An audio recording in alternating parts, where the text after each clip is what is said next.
বন্যায় বিধ্বস্ত ব্রিজ, তাই শুরু হয়েছে অস্থায়ী বাঁশের সাঁকো। রিপোর্টে ববুন পাল, পশ্চিম মেদিনীপুর।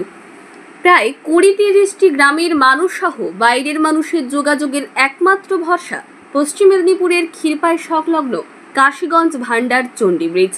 2011 সালের আগে কখনো বাঁশের সাঁকো কিংবা নৌকা ছিল যাতায়াতের একমাত্র মাধ্যম।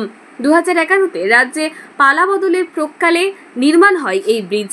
অধিক পণ্য পরিবহন সহ একাধিক কারণে প্রায় জরাজীর্ণ হয়ে পড়ে এই ব্রিজ। হঠাৎ বন্যার সৃষ্টি হয়। সেই বন্যার জলের গতির কারণে এই ব্রিজের এক প্রান্ত বিধ্বস্ত হয়ে যোগাযোগ বিচ্ছিন্ন হয়ে পড়ে। অসহায় হয়ে পড়ে পার্শ্ববর্তী এলাকার মানুষ সহ বহু দূর দূরান্তের পথচারীরা। পঞ্চায়েতের উদ্যোগে শুরু হয়েছে বাঁশের সাঁকো তৈরির কাজ। আপাতত স্বস্তি মিললেও কাটছে না চিন্তার ভাঁজ। পাকা ব্রিজ পুনরায় সংস্করণ না হলে প্রত্যেকেই পড়তে হবে বিপদে। Bureau report, Ghatal live TV. নমস্কার, আমি অরিত্রী মণ্ডল।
কি হয়েছিল বলতে, বন্যায় যখন বড় বন্যাটা হয়, বন্যার জলে এরকম মানে এমনই ভাব সে হড়পাবানের মতো হয়েছে।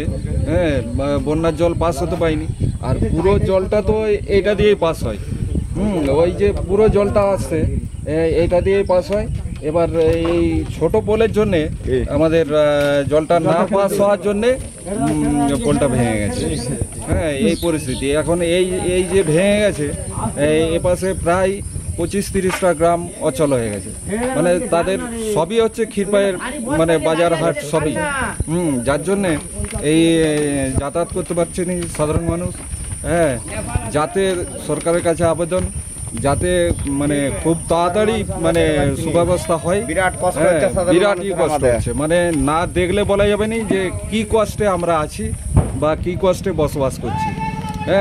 মানে একটু বাড়লেই এইখানে মানে বিরাট একটা সমস্যা। বহুত দিন থেকেই হচ্ছে। তো যাই হোক, এটা আমরা এমনি যাতায়াতের জন্য, সবই তো ক্ষীরপাই আমাদের, এমনি যাতায়াতের জন্য এখন একটা আপাতত পঞ্চায়েতের মাধ্যমে এই বাসের চালি করে অস্থায়ীভাবে হচ্ছে।